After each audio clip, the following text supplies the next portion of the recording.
Thanks for joining us on Trending Faith today. Jason, we've got a question for you that is pretty interesting. So why didn't Jesus write a gospel? We have 4 gospels in the New Testament, and I think that's a fair question. So it'd be kind of interesting to read something that was written by him and not recorded by others. So what are your thoughts about that? All right, so there's a wisdom in how God put together the scriptures. So Old and New Testament, the different types of writing that we find in both of those. So Jesus would refer to the Old Testament. It's very clear at the end of the book of Luke, if you want to look into this. Luke chapter 24, he says at 2 points, look, the law, the writings, or the law, the prophets, and the writings, the law, the prophets, and the Psalms, these were about me. Those are the 3 major divisions of the Hebrew Scriptures, the Old Testament. It was all about me. It was pointing to me. It was about me.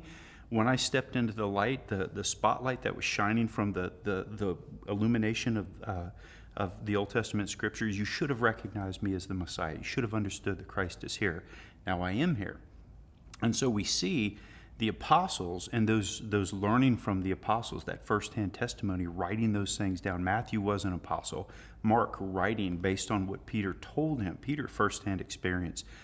Luke writing based on what he heard from Paul, who saw Jesus on that Damascus road, who saw him in his glory even after he was resurrected.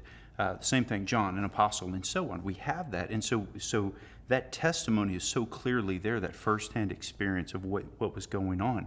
But Jesus also authorized those apostles all across the New Testament, Paul, Peter, who also wrote later on the epistles, John, and so forth. Those are all authorized by Jesus. The apostles were chosen by him, sent out by him to speak on behalf of him. And so the entire New Testament, the Old Testament, pointing to Christ, authorized by Christ, focused on that message of Christ. We essentially have the words of Christ. And let me go one further here. The Spirit of God brought about the Scriptures in a way that's very difficult for us to understand, but was continually there, inspiring that through the prophets of old, the apostles of the New Testament, and so forth. And we often find in Scripture this really close alignment between what the Father is doing, the Son is doing, and the Spirit is doing. In some cases, the Spirit's work is referred to in ways that make it seem as though Christ is guiding that. And in other cases, there's a reference to the Spirit of Christ. And so what the Spirit does, in a very mysterious way, that's part of just the way the Trinity relates, Father, Son, and Spirit, what the Spirit does is consistent with and in line with what the Son would have. And so when you think about the whole of Scripture, all of it points to Christ, centers on Christ, but there's also a connection between what the Son and the Spirit would have written. And so we essentially, that's a very complex way of answering the question, we essentially have the will of Christ expressed, the words of Christ expressed in all of Scripture. The challenge is not so much getting to what Jesus would say to us, it's allowing what Jesus would say to us to shape our lives and to change the way that we think about him and about how we ought to relate to him. So, great question.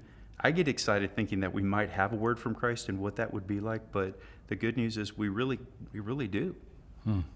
It's pretty amazing. You got 60 plus books, 40 different authors, and they all point to him. Yeah. So thank you. That was great. Thank you for joining us on Trending Faith today.